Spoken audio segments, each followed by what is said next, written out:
9:45लाच बळवंता इमारतीच्या फाटकापाशी येऊन उभा राहिला होता. नजर आपोआपच जानोरीकरांच्या बंगल्याकडे जात होती. केल्याशिवाय कशी राहील? याच मंचावर आज रात्री एक खेळ खेळला जाणार होता. बाजी सर्वस्वाची लागणार होती. तो रात्री त्या वास्तूत जाणार होता, पण बाहेर येणार होता का? किंवा परत बाहेर आलाच तर कोणत्या रूपात येणार होता?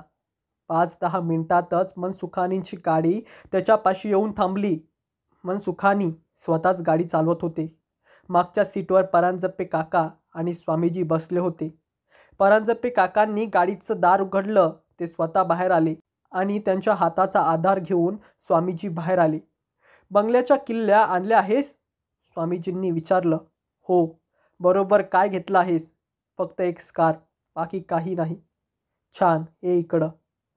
ते बंगल्याच्या फाटकापाशी जाऊन उभे राहिले. बळवंता आणि त्याच्या मागोमाग परांजपे काकाही फाटकापाशी आले.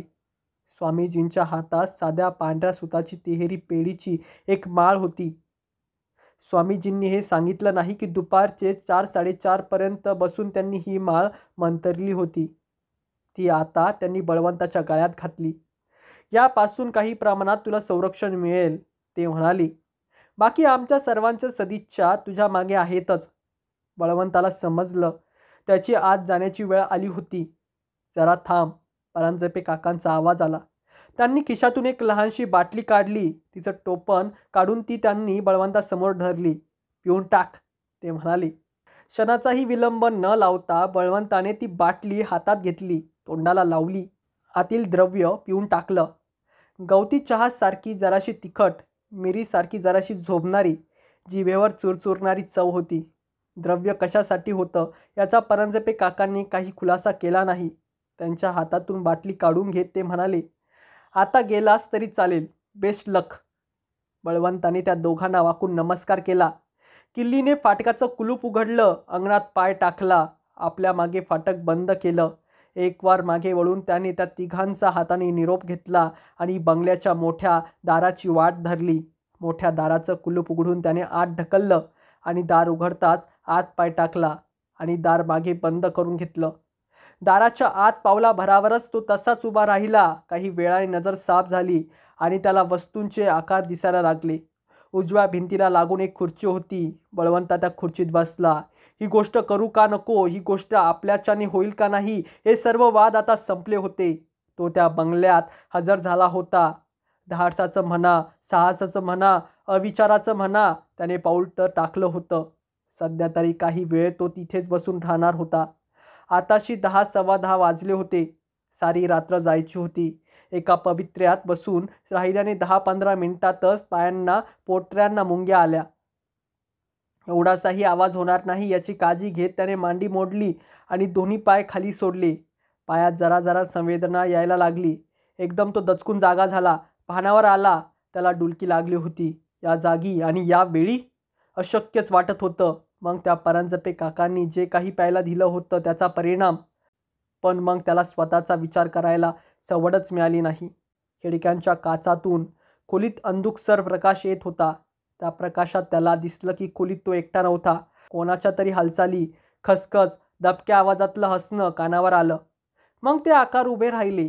लहान लहान मुलांचे आकार खोलीत फिरत होते, खसखसत होते. मध्येच खिडकीपाशी 3 छायाकृती दिसल्या. 3 काचेतून बाहेर पाहत होते. पुन्हा कोणाचा तरी दबक्या हसण्याचा आवाज आला. मेलेल्या होठांतून आलेलं भीषण हास्य. पलीकडच्या खोलीत खुर्च्यांची करकर ऐकू आली. त्याच खुर्च्यांवर त्याला दाभाडे आणि रासने बसलेले दिसत होते. चिन्यावरही एक उंच आडवी पांढरी आकृती दिसत होती. मल्ला महाराज. अशक्य काय होतं? सैतानी फौजफाटात जमा व्हायला लागला होता. आसपासचा अवकाश घुसळला जायला लागला होता. या आवर्तापासून तो स्वतःला किती काळ अलिप्त ठेवणार? शेवटी तो त्या आवर्तात ओढला गेलाच. साऱ्यांचं केंद्र कोठे आहे त्याला माहीत होतं. वरच्या मजल्यावरच्या त्या लहानशा खोलीत. आणि तिथे त्याला जायचं होतं. जायलाच हवं होतं. त्या भेटीच्या कल्पनेने जीव असा काही शहारून गेला होता की आसपास वावरणाऱ्या आकारांचं या क्षणी तरी मनावर काहीही परिणाम होत नव्हता. त्यांची ती राक्षसी चेटूक नृत्य चाललीच होती. तो जिन्याने वर निघाला. वरच्या बोळवजा खोलीत आला. शेवटच्या दाराकडे निघाला. दार उघडून खोलीच्या दारात उभा राहिला. अंधुक प्रकाशात तोच तो सतरंजा जाजम यांचा ढीग दिसत होता. मागे एकदा ते त्या ढिगाखाली लपून बसलं होतं, आताही तिथेच असणार. जवळजवळ पूर्वीच्याच प्रसंगाची पुनरावृत्ती झाली. झपाझप पुढे जाऊन त्याने वरचं जाजम खेचून दूर केलं. त्या जाजमाखालीच ते होतं. अंग मुडपून बसलं होतं. आता वर त्याच्याकडे पाहत होतं आणि त्या नजरेतून बळवंताला आपली स्वतःची आकृती दिसत होती. पण यावेळी ते उड्या मारीत पळून गेलं नाही. ते मोठं मोठं होत असेल किंवा तो लहान लहान होत असेल, ते जवळ येत होतं. लाल ठिणग्यांच्या डोळ्यांचा तो विकृत चेहरा जवळ येत होता. बळवंताला समजलं त्याचा पराभव झाला आहे. तो तपकिरी हात त्याच्या गळ्याभोवती आला. अगदी शेवटच्या क्षणापर्यंत त्याला त्या दुसऱ्या नजरेतून आपला चेहरा दिसत होता. तो चेहरा दिसेनासा झाला. त्या दोघांच्यातलं दैत लयास गेलं होतं. शरीराच्या रगारगातून बर्फाच्या पाण्यासारखी एक बधिरता शरीरभर पसरत होती. पहिल्या क्षणापासून त्याला हेच हवं होतं. शीन शीन होत जाणारा विचार आला. त्याच्या शरीराचा ताबा घेण्याची त्याची खटपट होती आणि आता त्याचा हेतू पूर्ण झाला होता. आपण गुडघ्यांवर खाली बसलो आहोत, बळवंताच्या ध्यानात आलं. तो सरळ उभा राहिला. आसपास अंधार नव्हता, म्हणजे अजून रात्रच होती. आत त्याला रात्रदृष्टी आली होती. तो वळून खोली बाहेर आला. बोळात भिंतीला आरसा होता. तो आरशासमोर उभा राहिला. आरशात बळवंताचीच प्रतिमा दिसत होती, पण फरक डोळ्यांत होता. दोन्ही डोळ्यांत लाल निखाऱ्यांच्या ठिणग्या होत्या. काही वेळ तो त्या अपरिचित चेहऱ्याकडे पाहत राहिला. मग जिन्याने सावकाश सावकाश खाली आला. खाली अजून त्या कटपुतळ्यांचे नाच चाललेलेच होते. एकेकाला त्याचा स्पर्श होताच साबणाच्या पातळ बुडबुड्यांसारखे ते नाहीसे झाले. तो बाहेरच्या दारापाशी आला. दार उघडून दारामागे उभा राहिला. मनासमोर दिव्यांची बटणं आणताच सर्व घरातली बटणं खटखट आवाज करीत दाबली गेली. खालपासून वरपर्यंतच्या सर्व खोल्या प्रकाशाने उजळून निघाल्या. गमती खातर सर्व दिव्यांची त्याने एक दोनदा उघडझाप केली आणि मग तो त्या अंधारलेल्या घरातून बाहेर पडला. स्वामीजींचा बंगला 5-6 किलोमीटर अंतरावर होता, पण आता त्याच्या वेगावर मर्यादा नव्हती आणि आता त्याच्या हातापायांना शीन माहिती नव्हता. 12 वाजले होते. स्वामीजी आणि परांजपे काका जागेच होते. स्वामीजी दिवाणावर आणि परांजपे काका सोफ्यावर बसले होते. दोघांचेही विचार एकाच मार्गाने चालले होते. निरर्थक बडबडीची आवश्यकता नव्हती. त्या दोघांचा तो स्वभावही नव्हता. दोघांची मनातल्या मनात कालगणना चालली होती.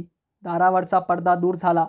दोघांची नजर दाराकडे गेली, पण दारातून कामावरचा माणूस आत आला नाही. दारातून बळवंत आत आला. तो पावलाभरावरच उभा राहिला. ते दोघंही बसल्या जागेवरून त्याच्याकडे पाहत होते. वा, तुमचा मित्र आणि सहकारी आला आहे आणि त्याचं इतकं थंड स्वागत, बळवंता बोलला. तेव्हा त्याचा आवाज जरासा घोकरा खरखरीत येत होता. स्वामीजी आणि परांजपे काका यांनी एकवार एकमेकांना पाहिलं, पण अजूनही ते काहीच बोलले नाहीत. का तुम्ही यांची वाट पाहत होता? त्याच आवाजात बळवंताने विचारलं आणि दुसऱ्याच क्षणी त्याच्या जागी दाभाडे, रासने, मल्ला महाराज, जानोरीकर, काळेसर असे एकामागोमाग एक आले. परत समोर बळवंता होता. म्हणजे बळवंताचा प्रयत्न अयशस्वी झाला तर? परांजपे काका स्वतःशीच मान हलवीत खेदाने म्हणाले. कुठे अयशस्वी झाला? बळवंता तुमच्या समोरच तर उभा आहे. पण स्वामीजी त्याच्याकडे बारीक नजरेने पाहत होते. दिवाणावरून उठून काठीच्या आधाराने उभे राहत ते म्हणाले. परांजपे, इथे नजरेला दिसतं त्यापेक्षा अधिक काहीतरी आहे. काठीच्या आधाराने एक एक पाऊल टाकत ते पुढे आले. बळवंतापासून अगदी पाऊलाभरावर येऊन ते उभे राहिले. नाही, ते शांत आवाजात म्हणाले. आम्ही त्यांची अपेक्षा केली नव्हती आणि तुझीही अपेक्षा केली नव्हती. करून सवरून नामानिराळे कसे राहाल? तुमची गाठ तर आवश्यकच होती. ठीक आहे, आता पडली आहे गाठ. आता काय? काय करणार आहात? हिमालयातून आणलेलं मंतरलेलं पाणी शिंपडणार आहात माझ्यावर? ती शुद्ध चांदी सुरी माझ्यावर चालवणार आहात? मला कसं रोखणार आहात? तुला रोखण्याची आवश्यकताच नाही, कारण तू काहीही करणार नाहीयेस. ते बोलत असतानाच पाहता पाहता त्यांच्या समोरच बळवंताचा आकार बदलत होता. बळवंताच्या जागी लालसर करड्या रंगाचं हुप्या वांदरासारखं दिसणारं काहीतरी आलं होतं. जिथे तोंड असायला हवं होतं त्या जागी अनेक बारीक बारीक तंतूसारखे अवयव होते. कदाचित यांनीच दाभाडे किंवा रासने किंवा मल्ला महाराज यांचा चेहरा, गळा, मान यातून रक्त शोषून घेतला असेल. आता त्याच्यातून फिस फिस आवाज येत होता. स्वामीजींवर या बदलाचा काहीही परिणाम झाला नाही. ते तसूभरही मागे सरले नाहीत. 5-7 सेकंदात परत एकदा त्यांच्या समोर बळवंताची आकृती आली, पण काहीतरी बदल झालेली. त्याच्या नजरेतल्या त्या लाल लाल ठिणग्या मावळल्या होत्या. शरीराचा ताठ उर्मटपणा गेला होता. जरासे हसून स्वामीजी म्हणाले, "का रे, का थांबलास?" आणि मागे वळून परांजपे काकांकडे पाहत स्वामीजी म्हणाले, "परांजपे, या इकडे." परांजपे काका येऊन स्वामींजवळ उभे राहिले. परांजपे, त्याच्या गळ्यातली ती सुताची माळ पाहिलीत का? मीच ती त्याच्या गळ्यात घातली होती, आठवतं? तो आपल्या खोलीत आल्या आल्या आधी मला ती माळ दिसली. पण त्याहून महत्त्वाची गोष्ट, आपण खरा बळवंता, त्याला जर काही झालं असतं, त्याच्या जागी दुसरं काही आलं असतं, तर त्याला बंगल्यात प्रवेश करताच आला नसता. मागे एकदा रात्री त्याने माझ्यावर अचानक हल्ला केला होता. तेव्हापासून मी हा दक्षतेचा उपाय योजलेला आहे आणि म्हणूनच मी निर्धास्त होतो." स्वामीजी बळवंता प्रथमच बोलला. आवाजात अजून घोगरेपणा होता, पण आवाज नेहमीसारखा मवाळ, लीन होता. मयूर उर्मट नव्हता. "ए बळवंता, ए जरा बस." त्याच्या खांद्यावर हात ठेवत स्वामीजी म्हणाले. तो दिवाणावरच एका टोकाला बसला. स्वामीजी त्यांच्या नेहमीच्या जागी बसले. "काय झालं तुला माहीत आहे ना?" स्वामीजींनी बळवंताला विचारलं. "जानोरीकरांच्या बंगल्यात त्याच्याशी गाठ पडली आणि तुम्ही दोघं एकत्र आलात, हो की नाही?" "एकत्र आलो म्हणण्यापेक्षा त्याने माझा एक प्रकारचा स्वाहाकारच केला." बळवंता म्हणाला. "मी होतो, पण आत कोपऱ्यात कुठेतरी होतो. मला जाणवत होतं त्याने माझ्या शरीराचा ताबा घेतला आहे, कारण शेवटी आमच्या दोघात एक आयडेंटिटी आहेच. त्याच्या वेगवेगळ्या शक्ती तो, एका अर्थाने मीही, वापरत होतो. आणि स्वामीजी खोटं कसं बोलणार? हे मीच करीत आहे अशा खोट्या भ्रमाने मीही अगदी हरकून गेलो होतो. तो शरीराचा आकार, रंग, रूप बदलू शकतो. त्याच्या पार अंतरंगापर्यंत प्रवेश असणारा मी, तो काय काय करू शकतो याची माझ्यापेक्षा जास्त माहिती कोणाला असणार? तो आकार बदलू शकतो, मानवी मनांवर सहज नियंत्रण मिळवू शकतो, मानवाला सहज फसवू शकतो. अंतर आणि काळ त्याच्यासाठी अस्तित्वात नाही. पण सगळ्याच्या मुळाशी गर्भात एक वखवखता क्रूर, कधीही थंड न होणारा संताप आहे. हत्या करताना, ठार मारताना त्याला केवढं समाधान मिळतं. हे साधे अश्राप जीव एखाद्याने पायाखाली किडा मुंगी चिरडून टाकावी तसं तो त्यांना चिरडून टाकतो. पण त्या संतापामागचं कारण तुला माहीत आहे, हो की नाही?" "हो." "त्याच्या विकृत अस्तित्वात त्याला समाधान नाही. त्याला खराखुरा जागता जिवंत असा मानवी देह हवा आहे. आणि तो फक्त तुझ्याच एकट्याचा, हो की नाही?" "हो, कारण या शरीरावर त्याचा अधिकार आहे, हे तो गृहीत धरून चालला आहे. त्याच्यासाठी तर ही सर्व कपट कारस्थानं होती आणि शेवटी त्याचा हेतू साध्य झाला आहे. त्याने माझ्या शरीराचा ताबा मिळवला." "तुला खरंच असं वाटतं?" "वाटतं? नाही स्वामीजी, मी ते प्रत्यक्षात अनुभवलं आहे." "बळवंता, त्याने तुझ्या शरीरात प्रवेश मिळवला असेल, पण त्याने तुझ्या शरीराचा ताबा घेतलेला नाही. तुझ्या शरीराचा स्वामी तूच आहेस." "कसा असेन स्वामीजी? या शरीराचा आकार बदलू शकतो. या डोळ्यांना अंधारातही सर्व काही स्पष्ट दिसतं. या पायांना शीन माहीत नाही. स्वामीजी, या शरीरावर दुसराच कोणीतरी हुकूमत गाजवीत आहे." "नाही बळवंता, तूच तुझा स्वामी आहेस. एक अतिशय अनपेक्षित, अगदी अघटित गोष्ट घडली आहे. त्याने तुझ्या शरीरात प्रवेश केला, पण त्याला तुझ्या शरीराचा ताबा घेता आला नाही. उलट त्याच्या सर्व शक्ती तुला प्राप्त झाल्या आहेत. या खोलीत आल्यावर त्याने एक शेवटचा एक क्षीण प्रयत्न केला. ते तांबारलेले डोळे, तो खरखरता उर्मट आवाज, त्याच्या खुणा आहेत. पण शेवटी तूच त्याला आपल्यात सामावून घेतलं आहेस.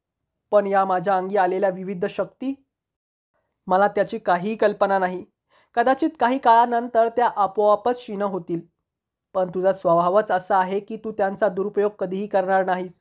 पण एक गोष्ट खरी आहे, तुला तुझ्या सर्व प्रश्नांची उत्तरे मिळाली आहेत. आता तुझ्या मागची सर्व काळजी मिटली आहे." स्वामीजी खोटं बोलत नव्हते. पण असा कायम मागे लागलेला ससेमिरा सुटला तर जो एक आनंद व्हायला हवा तो त्याला जाणवत नव्हता.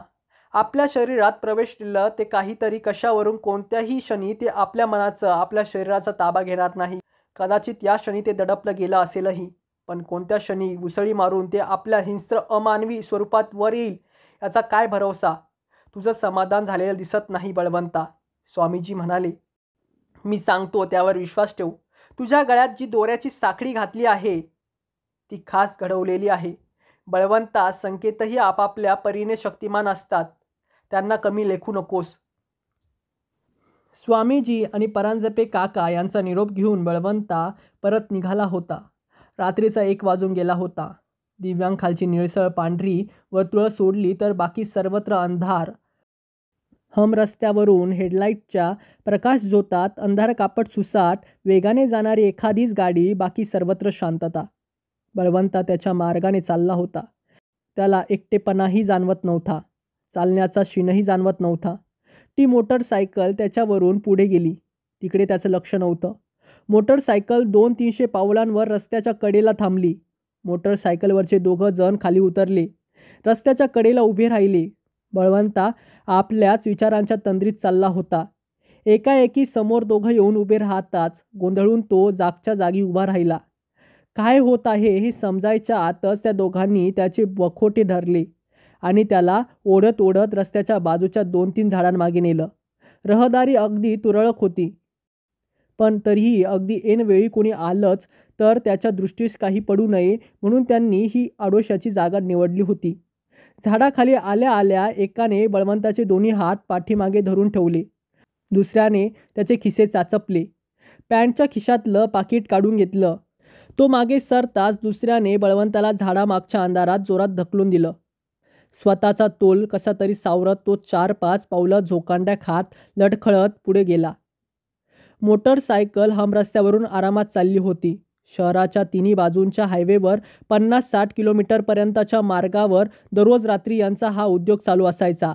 एखादी रस्त्याच्या कडेला थांबलेली गाडी, उशिराने परत चाललेलं स्कूटरवरचं एखादं जोडपं किंवा आत्ताच्या त्या पागल इस्मासारखा रात्री अपरात्री एकट्याने चालत जाणारा. रात्री काठी 2 नाही तर 3 सावजं सापडली तरी 2-4 हजारांची कमाई सहज होत होती. मारहाण केली नाही, कोणाच्या जीवावर उठलं नाही, वाहनांची मोडतोड केली नाही तर सहसा कोणी पोलिसात तक्रार करायच्या भानगडीत पडत नसे. चीजवस्तू मिळेल ना मिळेल, पण चौकीवर चक्रा मात्र व्हायच्या. लोकांना तेवढा वेळ नव्हता आणि धीरही नव्हता. मागच्या सीटवर बसलेल्याला तो आधी दिसला. मोटरसायकल 40ने चालली होती, पण मोटरसायकलच्या शेजारूनच तो अगदी सहजगतीने पळत होता. चालवणाऱ्याच्या पाठीवर हलकीशी मूठ आपटत मागचा म्हणाला, जरा डावीकडे बघ. मग चालवणाऱ्यालाही तो दिसला. त्या दोघांच्याकडे पाहत पाहत तो मोटरसायकलच्या बरोबरच पळत होता आणि आता प्रथमच त्यांना त्याचे लाल निखाऱ्यासारखे फुललेले डोळे दिसले. आईला, हाण रे गाडी, मागचा ओरडला. पण 50 काय, 60 काय, 70 काय, तो त्याच्या शेजारून पळतच होता. आणि मग चालवणाऱ्याच्या डोळ्यासमोर एकाएकी अंधारी आली. त्याला वाटलं गाडी आता वेडीवाकडी जाऊन कशावर तरी आदळणार. प्रसंगावधान राखून त्याने किल्ली फिरवून इंजिन बंद केलं. करकचून ब्रेक लावून गाडी थांबवली. देऊन टाक रे साल्याचं पाकीट, तो ओरडला. पण गाडी बरोबर पळत आलेल्या आणि आता शेजारीच थांबलेल्याला नुसतं पाकीट नको होतं. आता त्याचं एकट्याने समाधान होणार नव्हतं. त्याच्यात पाहता पाहता बदल होत होता. शरीर आकसल्यासारखं झालं. काळवंडलं. पुढच्या भागातून लांब लांब केसांसारख्या काठ्या बाहेर आल्या. नाही, बळवंता मनातल्या मनात किंचाळला. जन्माला येऊ घातलेला तो आकार एखादा चित्र पुसल्यासारखा पुसट झाला, नाहीसा झाला. त्या दोघांच्या समोर बळवंता उभा होता. आईला, हे भलतंच आहे रे, बघ निघता येतं का? बळवंताकडे भीत भीत पाहत चालवणाऱ्याने किल्ली फिरवली, किक मारली. गाडी सुरू होताच वळवून रस्त्यावर घेतली. बळवंता जागचा हलत नाही याची खात्री होताच गाडीने रस्ता पकडला. बळवंता सावकाश सावकाश परत येत होता. त्याची इच्छा असती तर सेकंदभरात तो त्याच्या इमारतीपाशी पोहोचू शकला असता, पण आता त्याला विचार करण्यासाठी जरा वेळ हवा होता. झाल्या प्रकाराने आधी तो हबकला होता. मनातला तो राक्षस खरोखरच उसळी मारून वर पृष्ठावर आला होता, पण बळवंता त्याला आवरू शकला होता.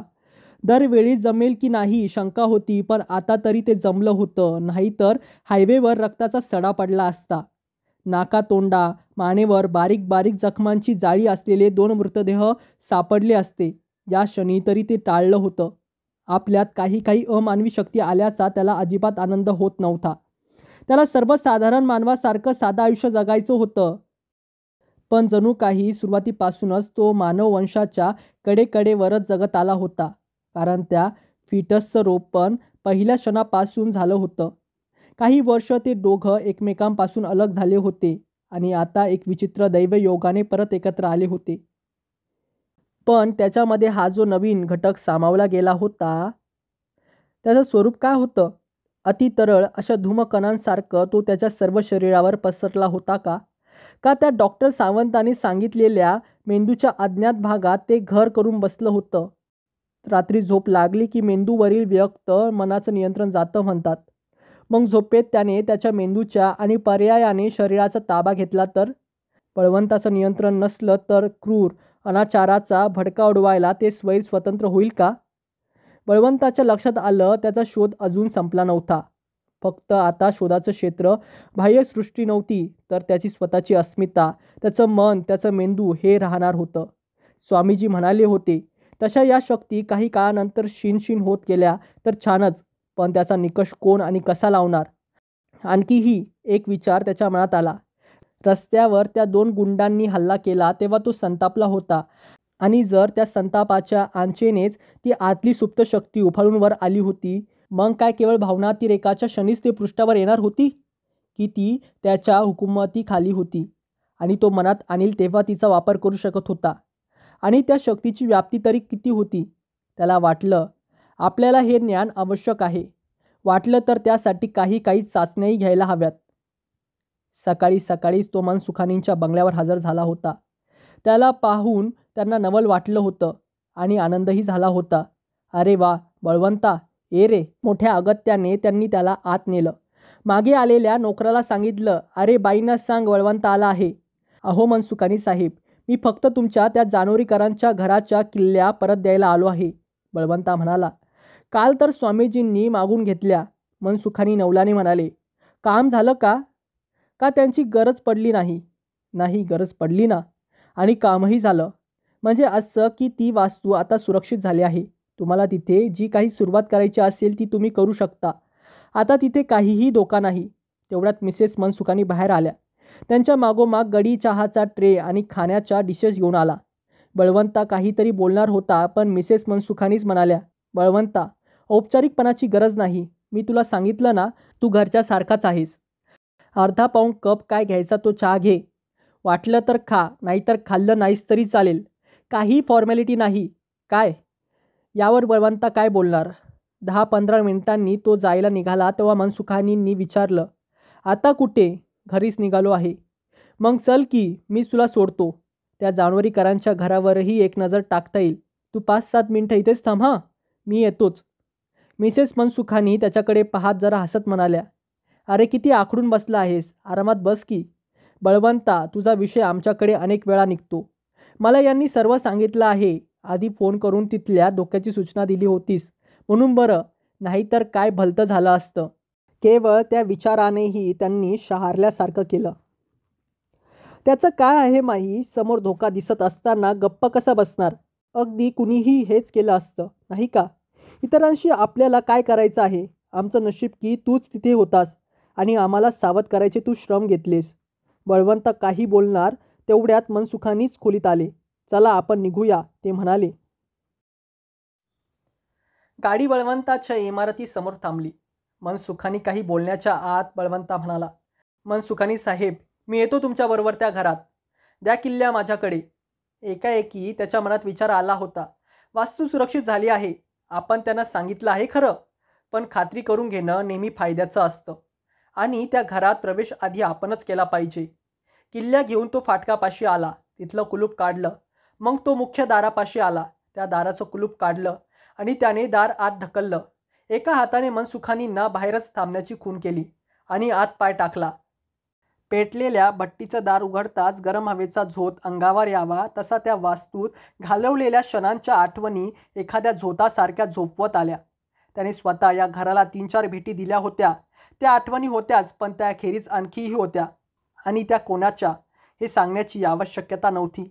जिन्यावरून एखाद्या वांदरासारखं वर खाली केल्याच्या आठवणी, त्या वरच्या खोलीत सतरंजा जाजम यांच्याखाली लपून बसल्याच्या आठवणी, खिडक्यांच्या फटीतून समोरच्या इमारतीतल्या बळवंताच्या हालचालीवर लक्ष ठेवल्याच्या आठवणी. खोल्यांच्या भिंतीवरून सावल्या सरकत होत्या. खोल्यांतून आणि जिन्यावरून ती मृत झालेली, बुडालेली, होरपळलेली, विदीर्ण शरीराची मुलं रडत हसत कटपुतळ्यांचा नाच करीत होती. या घराचा इंच आणि इंच त्याच्या परिचयाचा होता. खालपासून पार वरपर्यंत त्याची तीक्ष्ण भेदक नजर फिरली आणि त्याची खात्री झाली, आता या घरात खरोखरच काही धोक्याचं नाही. मग त्याने मनसुखानींना हाताने आत यायची खूण केली. त्या दोघांनी खालच्या मजल्यावरच्या सर्व खिडक्या उघडल्या. बळवंताला जाणवलं, दिवसा उजेडी असा तो त्या घरात प्रथमच येत होता. आतापर्यंतच्या सर्व भेटी रात्रीच्या अंधारात दिलेल्या होत्या. आता त्याच्या आसपास एक साधं रिकामं घर होतं, जरासं उदास पण भीतीदायक खास नाही. राग, लोभ, द्वेष, भय, वेदना, समाधान या भावनांचा उत्कट आविष्कार असणारं एक नाटक या रंगमंचावर खेळलं गेलं होतं. पण नाटक संपलं होतं. पात्र आपापल्या मार्गाने निघून गेली होती. मागे उरला होता एक रिकामा निर्जीव रंगमंच, मनाला स्पर्श करणारं. आता तिथे काहीही नव्हतं. मनसुखानींची माणसं त्यांच्या कुदळी, पहारी, करवती येऊन खुशाल इथे येऊ देत. वीट वीट आणि तुळई तुळई करीत खुशाल हे घर खाली घेऊ देत. त्यांचे बुलडोझर खुशाल ती जागा भुईसपाट करू देत. नव्याने मजले उभे राहतील. नव्याने हौशी माणसं इथे राहायला येतील. मुलं खेळतील. पण कोणालाही काहीही धोका असणार नाही. मनसुखानी बळवंताकडे पाहत उभे होते. त्यांच्या मनातला प्रश्न त्यांना प्रत्यक्ष विचारावा लागलाच नाही. सेफ, बळवंता म्हणाला. त्याच्या खांद्यावर हात ठेवत मनसुखानी म्हणाले, बळवंता, माझ्यावरचा हा तुझा आणखी एक उपकार. हां, काही बोलू नकोस, पण एक लक्षात ठेव, हा मनसुखानी कधीही काहीही विसरत नाही. तुझ्या उपकारांची भरपाई करण्याची वेळ कधीही ना कधी येईलच.